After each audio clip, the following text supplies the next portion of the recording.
Hello बच्चों, तो चलिए इस प्रश्न को पढ़ते हैं। फलनों का समाकलन कीजिए ई की घात माइनस 2x साइन 3x।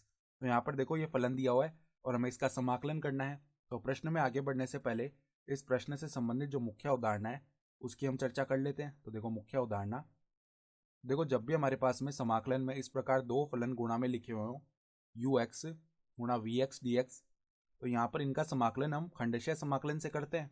तो उसमें हम क्या करते हैं, पहले एक फलन को एक बोल लेते हैं और एक को हम दो बोल लेते हैं। तो इसका निर्धारण हम कैसे करते हैं कि कौन से फलन को एक बोलना है और कौन से को दो बोलना है, इसका निर्धारण हम आइलेट नियम से करते हैं। तो आइलेट में देखो, जो अक्षर पहले आ रहा है वो जिस फलन को सूचित कर रहा है उस फलन को हम एक बोलेंगे, ठीक है। जैसे कि आई का मतलब होता है प्रतिलोम्य फलन, जैसे कि साइन इनवर्स एक्स हो गए, कॉस इनवर्स एक्स हो गए, इस प्रकार के फलन। एल का मतलब हो गया लघुगणकीय फलन, ए का मतलब हो गया बीजगणितीय फलन, टी का मतलब हो गया त्रिकोणमितीय फलन और ई का मतलब हो गया चरघातांकीय फलन, ठीक है। तो इसमें जो पहले आएगा उसको हम एक बोल देंगे।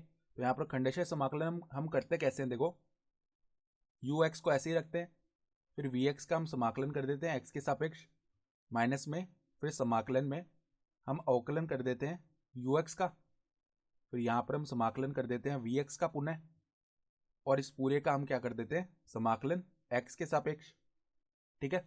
तो ये होता है खंडेशह समाकलन।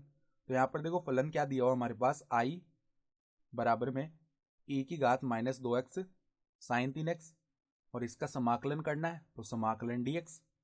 तो अब देखो यहाँ पर जो ई की घात माइनस 2x है वो तो चर घातांक के फलन है, और साइन 3x जो है वो त्रिकोणमितीय फलन है।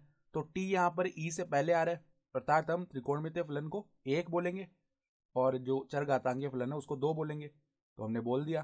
तो अब देखो यहाँ से खंडशः समाकलन करते हैं, तो साइन 3x फिर ई की घात माइनस 2x का हम समाकलन करेंगे एक्स के सापेक्ष, तो क्या आ जाएगा ई की घात माइनस 2x और माइनस 1/2 आ जाएगा गुणा में, ठीक है। फिर माइनस में समाकलन, अब साइन 3x का अवकलन करेंगे तो क्या बन जाएगा 3 कॉस 3x, तो 3 तो अचर है तो वो समाकलन के बाहर आ गया, और यहाँ पे कॉस 3x, फिर यहाँ पे वापस ई की घात माइनस 2x आएगा, ठीक है। और इसके गुणा में माइनस 1/2 आएगा जो कि हम बाहर निकाल लेंगे, तो यहाँ पे प्लस में 3/2 बन जाएगा dx, और प्लस में जो अचर आ रहा है उसको हम एक बार के लिए c1 बोल देते हैं, ठीक है।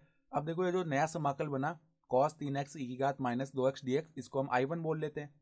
तो i बराबर में क्या आ गया, माइनस 1/2 साइन 3x ई की घात माइनस 2x प्लस में 3i1/2 प्लस में समाकलन का अचर c1। तो अब देखो हम i1 का मान निकालते हैं, तो i1 क्या हो जाएगा हमारे पास, i1 है हमारे पास में समाकलन cos 3x ई की घात माइनस 2x dx। तो अब देखो यहाँ पर वापस से आइलेट का हम सहारा लेंगे और cos 3x को पहला फलन और ई की घात माइनस 2x को दूसरा फलन बोलते हैं। तो पहले तो देखो cos 3x ऐसे रह जाएगा और ई की घात माइनस 2x बट्टा में माइनस 2 आएगा, अर्थात माइनस 1/2 बाहर हो गया, ठीक है। फिर देखो माइनस में समाकलन, अब यहाँ पर क्या होगा cos 3x का अवकलन करेंगे, ठीक है। तो वो क्या होता है माइनस का 3 साइन 3x, तो माइनस का जो 3 है बाहर आएगा और साइन 3x, फिर ई की घात माइनस 2x का समाकलन किया तो ई की घात माइनस 2x, और बट्टा में जो माइनस 2 आएगा उसको हम बाहर ले जाएंगे तो यहाँ पर माइनस 3/2 बन जाएगा, और dx, और प्लस में जो समाकलन का अचर है उसको हम एक बार के लिए c2 बोल लेते हैं। अब देखो जो नया समाकल बन रहा है साइन 3x ई की घात माइनस 2x dx, इसे ही तो हमने आई बोला था, ठीक है। तो इसकी जगह हम आई लिख सकते हैं, तो माइनस 1/2 कॉस 3x ई की घात minus 2x minus 3i/2 plus में c2। तो अब देखो i1 का मान उठाकर हम i में रख देते हैं, तो i बराबर में क्या आ गया माइनस 1/2 साइन 3x ई की घात माइनस 2x, फिर देखो प्लस में 3i1/2 है, अर्थात i1 के प्रत्येक पद को हम 3/2 से गुणा करेंगे।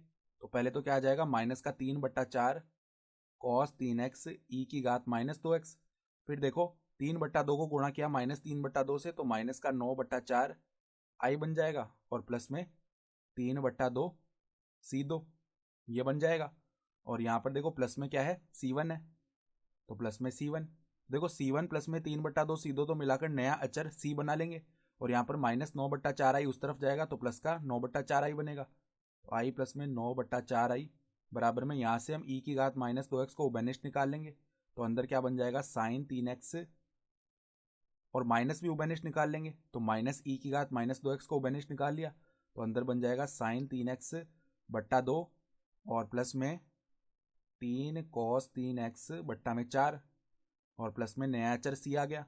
तो अब देखो आई प्लस में 9/4 आई क्या हो जाएगा 13/4 आई, बराबर में माइनस ई की घात माइनस 2x, और यहाँ पर हमने लैसा ले लिया तो 4 आ जाएगा लैसे, ठीक है।